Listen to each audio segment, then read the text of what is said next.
Straight all day. You are now tuned into the show where you learn the discipline to show up day after day to do the work, the confidence to put yourself out there boldly and authentically, and the mental toughness to continue showing up, doing the work, putting yourself out there even when the success you've expected to achieve has yet to be achieved. And on top of all this, you get a huge dose of personal initiative. What is that?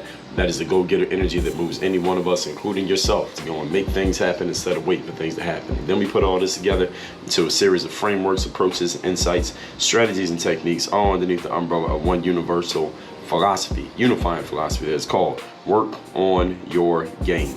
My name is Dre Baldwin, also known as Dre All Day, and welcome to the show. And today's topic is we're going to talk about the inequalities that do not get discussed. Now, there are a bunch that have been discussed. We're going to talk about the ones that don't get talked about often enough. They're going to get talked about here today, trust me. So before we get into that, let me tell everybody I have a daily motivation text message that I send out free of charge every single morning to everyone who's in my text community. If you would like to receive this message that is guaranteed to do three things: it's going to keep you focused, it's going to keep you sharp, and it's going to keep you on point. If you want to receive that message, text me at my number right now, which is 305-384-6894, so that every morning when I send out the daily motivation text, you will be a recipient straight to your phone. Second, if you have not yet gotten your free copy of my book called The Third Day, The Decision That Separates the Pros from the Amateurs, I will send you a free copy of that book, because in that book, what I'm doing is showing people like yourself how to show up and give your best effort when you least feel like it. Even on the days when your energy's not quite there, you're not quite feeling it, you're not getting the results that you wanted, the last day didn't go too great. How do you show up and give your best effort anyway today? That book will show you exactly how to do this in a strategic way so that you can do it over and over again.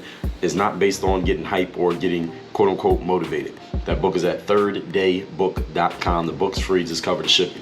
And the third thing, all you business minded folks who are interested in making more money in your business, I'm going to go over with you the 5 things that people who are in the top 1% of what they do in their businesses that many other people don't do, that 99% are not doing. I'll explain what it is, why it is, and how it is. Just go to workonyourgame.net. The training is completely free. Just to set aside 45 minutes of time to take in what I'm going to share in that training. Again, that's at workonyourgame.net. Now, with all that said, let's get into today's topic, which is, once again, the inequalities that do not get discussed. Now, we hear a lot of talk these days about inequalities. And of course, we all know we have the DIE initiative, diversity, diversity, inclusion, and equality. Excuse me, diversity, inclusion, and equality. And we also hear about the inequalities and the gaps in certain areas between different groups of people, whether it be gender groups, racial groups, religious groups, socioeconomic groups, when it comes to success, wealth, income, whatever. And here's the thing that I want you to understand, because what we're talking about here today is inequalities that don't get discussed. It's not that these inequalities don't exist. They actually do exist. What is challenging with these inequalities that get thrown out often with no context is the false argument that these inequalities are somehow immoral, or that someone or some group has done something wrong to kind of manufacture these inequalities, or that these inequalities actually shouldn't exist, that these inequalities that get brought up shouldn't exist, that there should not be a gap in success, there shouldn't be a gap in wealth, there shouldn't be a gap in achievement, there shouldn't be a gap in academic performance. I'm here to let you know, on the contrary, there absolutely should be a gap in all of these things: success, wealth, income, achievement, performance. There should be gaps in all of these things, because these gaps are sourced from gaps that we have complete control over. See, a lot of people think incorrectly that the gaps in these areas, and just these are just some examples that I threw out here, are somehow they were manufactured by some bad people, or by the government, or by someone who's trying to hold you down and block you from being successful because you are fill in the blank with what you are, whatever group you feel like is marginalized or not getting the diversity, inclusion, equity that you feel your group deserves. That this has been taught to you. This is not something that most people didn't come up with this based on their own independent thinking, because if you really thought about it, there's no way you can come to this conclusion if you're a person who actually knows how to think critically. So let's talk. What we're going to talk about here today are the actual inequalities that lead to these inequalities, because nothing in life exists just in a vacuum. Things don't just happen randomly. There's something that leads to everything. Every cause has an effect. Our actions have consequences, right? People like to say that when something happens to somebody that they don't like. Well, let's talk about it also when something happens to someone that you do like. What about something happens to you? There are actions that led to these outcomes. There are inputs that led to the outputs. So that's what we're going to talk about here today. So the inequalities between groups and the inequalities within groups exist all through life. So if you compare men to women, there are inequalities between men and women. And guess what? There are inequalities amongst women. You just take the men out of it. If you just compare women to women, you're going to find inequalities. You compare black people to black people, you will find inequalities. You compare Jewish people to Jewish people, you will find inequalities. Inequalities exist everywhere. So what we're going to address today are some of the disciplines, actions, and principles that actually lead to and contribute to the existence and the expansion of these inequalities, especially some of which rarely get discussed when your favorite morality hustlers, that's a new thing, morality hustlers. People want to tell you that the reason that you're not succeeding is because someone has morally gone against you to make so that you can feel like a victim and you have a built-in excuse for not achieving things. Then you got the race hustler. That's not a new thing. I've talked about that. Those are the people whose entire business model is built around telling you that the only reason that you are not successful is because someone has come up with a process or a system to hold you down just because you're the wrong race. I talked about race hustlers in episode 1824. So today we're gonna come clean on all of this and get clear on all of this. What are the inequalities that nobody talks about, that you should be talking about? And even if you don't talk about them, you should at least think about them, and you should keep them in mind when you show up to work today, because these are the real differences that you have 100% control over. You can't point to anyone, you can't blame anyone, you can't be a victim about these ones. These are the ones that you have control over. Keeping in mind, folks, that I have said many times, and I will say many times in the future, 99% of life you have no control over. So even if you think that there is some mass conspiracy against you because you are blank, whatever group you feel like there's a conspiracy against that you're a part of, if you feel there's a conspiracy against you because you're gay, because you're black, because you're male, because you're female, because of where you're from, because of your certain religion, because of whatever, all right, I want you to understand something. Even if you 100% believe that and you can back it up with argument, 99% of life you don't control. So let's just say that exists, right? Let's just say that exists. I don't agree, but let's just say it does. Maybe that's part of the 99% that you don't control. You don't control it. So my question to you is, with this established, what are you going to do?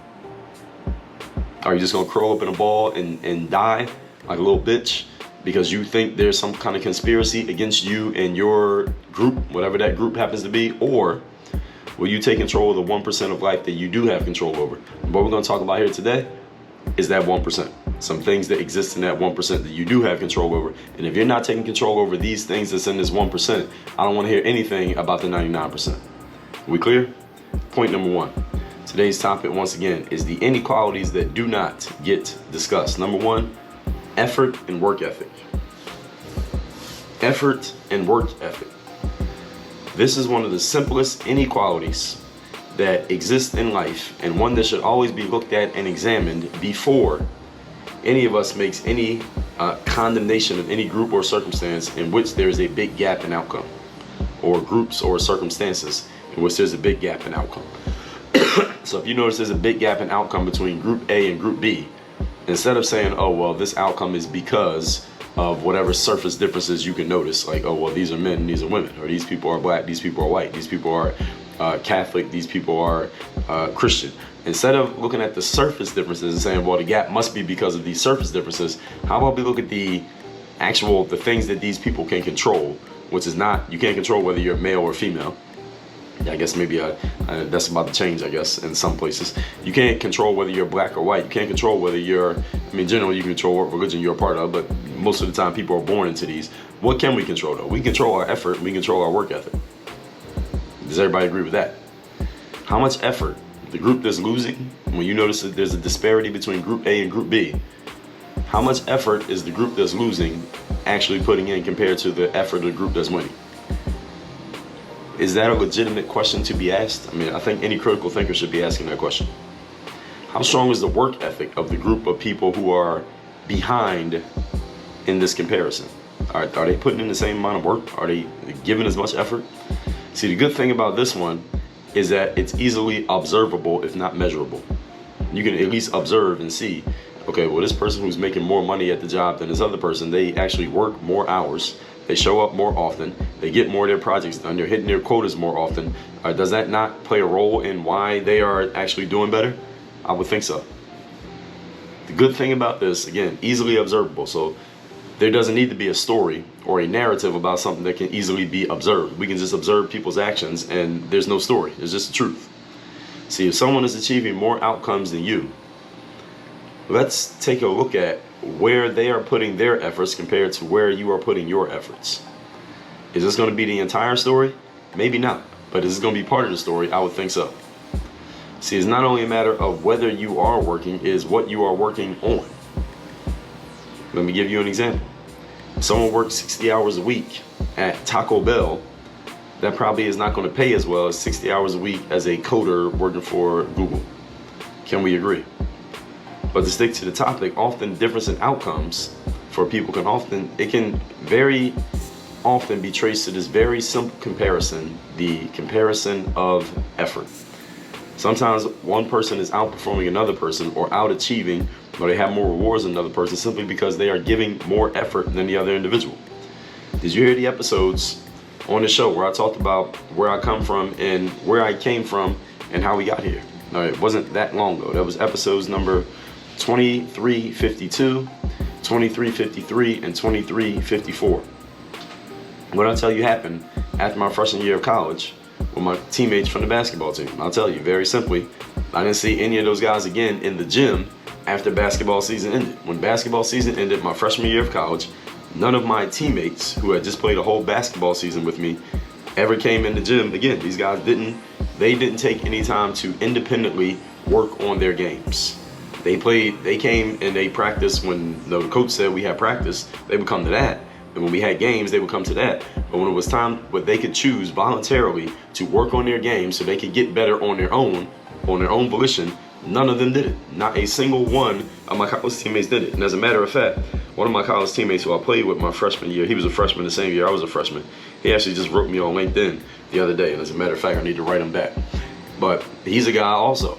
He never came back in the gym. I never seen him in the gym again after that. I never seen any of the upperclassmen guys in the gym again after that. And this is not to say that that makes them bad people. It's to explain that later that summer when I got quote unquote lucky and a random coach from a different campus saw me on campus and recruited me on the spot, and that's how I ended up at Penn State Altoona, that happened because I was creating my own luck by going out and being prepared. What do they say luck is? Is when preparation meets opportunity, right? So the opportunity was this random coach was on campus walking around doing something else. The preparation was I was on campus walking around working on my game, and the preparation and the opportunity met, I got lucky. That's how it happened. But none of my teammates put themselves in a position to get lucky because they were not doing the preparatory work that I was doing. Does everybody understand why I'm giving you this anecdote, this example here? None of my college teammates came back in the gym after the season, and understand we had 3 months of school after the season ended. So it's not like the season ended and then there was summertime. So yes, I was coming up to the gym and to the campus in the summertime to work on my game, but we still had school. Basketball season ends in like February. When does the college semester end? The spring semester on the college campus, most of them, the semester ends in May. Basketball season ended in February. So we had all of March, all of April, and a little bit of May. I've never seen any of those dudes again. Did that play a role in how I got lucky? I would think so. When I graduated from college, for example, I continued to make efforts to play professional basketball, even though there were no opportunities in front of me to actually do it. But because of my efforts to try to make it happen, I was able to make it happen. Well, I want you all to understand that hard work is not the key to success. It is, as I've said, every time I say that, I also follow up by saying it is an element of success. You're not going to find a successful person who doesn't work hard. You'll find many failures, though, who don't work hard. Point number 2.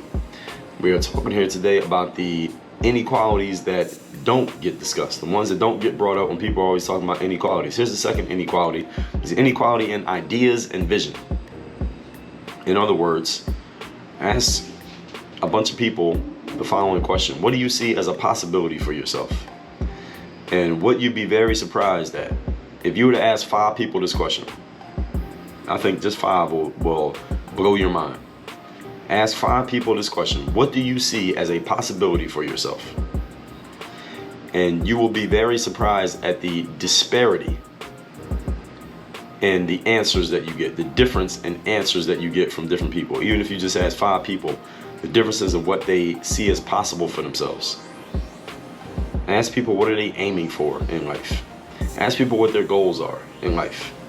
Again, anybody can give any answer that they want. All right, saying that something's a goal doesn't mean you have to do it. Doesn't mean you have to keep trying. You can change your mind tomorrow if you want to. But just asking people this question, you will notice that there's a very wide gap, and a wide range is a better way of saying it. It's a wide range in what people see as possible for themselves in life. And I'm one who has said that in the long run of life, your outcomes just become a reflection of your expectations. So if you have low expectations or average expectations for yourself, generally that's pretty much what you're going to achieve. If you have high expectations and lofty ambitions about what you could possibly achieve, usually you end up there. This is just how it works in life. Because when you expect something, you will take actions around that expectation. So you expect a high amount of outcome, you're going to do a high amount of input in order to get the outcome. You expect average, you're going to do average. And what do we just say? What do we talk about here all the time? Be, do, and have. How you are thinking, i.e. your expectations, leads to your actions, i.e. what you do, and that leads to your results, i.e. what you have. Be, do, have. See, this question is not so much about your ability and capacity for doing work. Actually, it's not about that at all. It's about what you see as possible for yourself compared to what other people see as possible for themselves. And the simple difference often in life between 2 different people is not their abilities, it's not the opportunities that were laid in front of them, it is not whether there's some system that is working for them or against them. These are the common excuses that people like to use every day. The big difference between 2 people, they could grow up in the same neighborhood, they could grow up in the same house even, they end up with completely different outcomes, is what each person sees as possible for themselves. What do you see as possible for yourself? If you're a person listening to this who has never made $80,000 in a year, do you think it's possible to make $80,000 in a year? For you, not for anybody, but for you. You never made 150, do you think it's possible to make 150? If you never made 500,000, do you think it's possible to make 500,000? If you never made $1 million, do you think it's possible, and all of these are for you personally, do you think it's possible for you to make $1 million if you've never done it before? And I bet if you ask 10 people this question, you're going to get some people who will say, yes, it is possible for me to do this thing that I've never done before. But also you're going to get people who say, you know what, I don't think it's possible for me to do this thing that I've never done before. And they both will be completely convinced of their answer. And the thing is, they should be convinced that they're both right. Whether you think you can be successful or you think you can be a failure, either way, you're right. All right, there are different versions of that saying, you want to paraphrase it, that get said all the time because it's true. It's weird though. It may seem weird, let's say, assuming that we all have some level of work ethic and we have the space to give effort, we have the energy to give effort, that there's this big separation between people who are at a certain level of competency and accomplishment. See, let me explain it in a different way. The difference between making $100,000 and making $1 million is not working 10 times harder, even though $1 million is literally 10 times more than 100,000. The difference between the two is not you need to work 10 times harder to make 10 times the money. The difference is often in the ideas that we are working on in our vision in pursuit of the thing that we want to achieve. Is what ideas do you utilize to try to reach the outcome that you think you can reach or that you're trying to reach? Vision. Difference in vision often leads to a difference in outcomes. Let me give you another example. So NBA legend Larry Bird, he used to play for the Boston Celtics back in the 80s and a little bit into the 90s. So he's been retired for almost probably 30 years now. But Larry Bird, years back, maybe about 10 to 15 years ago, ESPN did this docuseries, or maybe it might have been one episode documentary about Larry Bird and Magic Johnson. These are the 2 guys who, if you know anything about basketball, the last 40 years of basketball, that Larry Bird and Magic Johnson are pretty much credited with saving the NBA. Because at the time that these 2 guys came into the league, was in 1979, the NBA was a product that was it was very mediocre. NBA was what's the word? It was I can't think of the words, so I want to describe it. But the NBA wasn't doing that great. It wasn't doing terrible, but it wasn't doing great either. There was a big drug problem in the league because during the 70s going into the 80s, there were a lot of people who got hooked on all kinds of drugs in America. The NBA was not an exception to this. They did not avoid this. The product wasn't that amazing in that the mainstream casual fan was not checking for the NBA. People watching the NBA were, for the most part, hardcore basketball fans. The NBA Finals, for example, if you could even imagine this, used to come on tape delay. If you don't know what tape delay means, that means the game would happen at, let's say, 7:30 p.m., but it wouldn't actually come on TV until 11:30 p.m. So they would film the game, record it, and then they would put it out on delay 4 hours after the game had actually started. Why? Because there was not a huge mainstream demand to see the game live. That's how challenged the NBA was as a product back at this time, late 70s going into the early 80s. But then these two guys, Larry Bird and Magic Johnson, came into the league, and their presence revitalized, first of all, the NBA itself, the product of the NBA, and it also got a lot of casual mainstream fans to start paying attention to the NBA. And because Magic and Larry were actually good, it actually helped it even more. Once people start paying attention, they notice, oh, this is actually good, and basketball grew and grew and got more and more popular. And then about 5 years later, this guy named Michael Jordan came into the league, and he helped expand it even more. But it was Magic and Larry who are credited. If you follow anyone who is a basketball historian, they'll tell you Magic and Larry are the ones who helped take the NBA mainstream.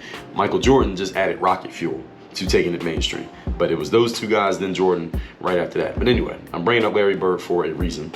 Is that Larry Bird said later on in his career, because they did this documentary about him and Magic. Larry Bird, it's probably came around 2010.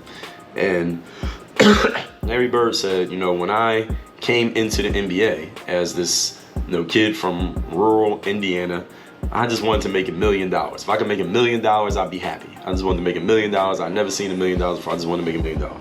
And you got to understand, back then, NBA salaries were not anything close to what they are now.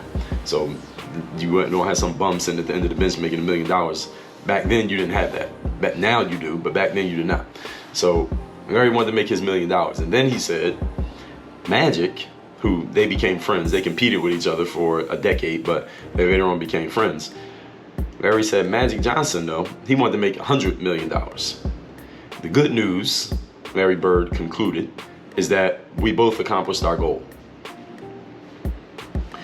I'm sharing that to help you understand that the difference in vision and the difference in ideas plays a big role in what we end up doing. Larry Bird's goal, his vision, was $1 million. Magic Johnson's vision was $100 million. They both achieved their outcomes.